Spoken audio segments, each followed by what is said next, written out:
we need to talk about our favorite funny guy because I'm worried about him. No, I'm not talking about just what Rebecca said at the Portland Book Festival. I will link that below. As an experienced reader, we know that if a side character starts getting built up a lot and getting a lot more airtime, it's kind of like, uh-oh, is she building him up then take him away for maximum impact? And that's kind of what it felt like because he had a lot more of a starring role in Onyx Storm than the other two books. But let's take a look at the evidence that maybe he's not 86, but maybe he's the new brother. She is noticing that Ridoc is looking up at the northern peaks and he's looking like he's looking so hard that he could see through it. Like he's almost sensing something, which is strange. But then a little bit later, they're in the fight with this wyvern and Ridoc puts his hand on the wyvern and its gray scales turn like even grayer. And this was very suspicious to people online. They thought that he was like channeling from him, which I don't know if you can channel from a wyvern. Unclear because they're kind of just a conduit. So I don't know. I think he was just icing through it and then that's how it died, but unclear. But right after that, 7 wyvern take off. Keep that in mind. A little bit later, we get to Imogen's POV and it's chaos. Venom, wyvern all over the place. Like she's busy fighting. So it's possible she wouldn't have seen maybe Ridoc fly off because maybe Ridoc flew off to look at those 7 wyvern. Possibility, right? Don't know.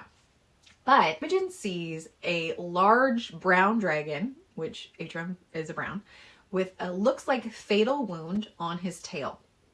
Maybe Ridoc channeled because it looked like Atrum was dying and that was his way of staying alive. Staying alive. Let's take a look at Zayden's chapter. There's an unconscious dragon lying in the valley beyond the canyon guarded by 7 wyvern. Just a reminder, 7 wyvern left where Ridoc was and an unconscious dragon. We have that brown that was hurt. Maybe. How could he do this? Choose this after watching me stumble and fall over the last 5 months. How could he willing walk the path I fought like hell to lead? He's the last person I would ever expected to turn, and yet here we are. Now, Ridoc didn't know the full 5 months, but he did know for a long time. And maybe Zayden's saying that, like, in retrospect, he could see how bad I was struggling and how bad Vi was struggling as well.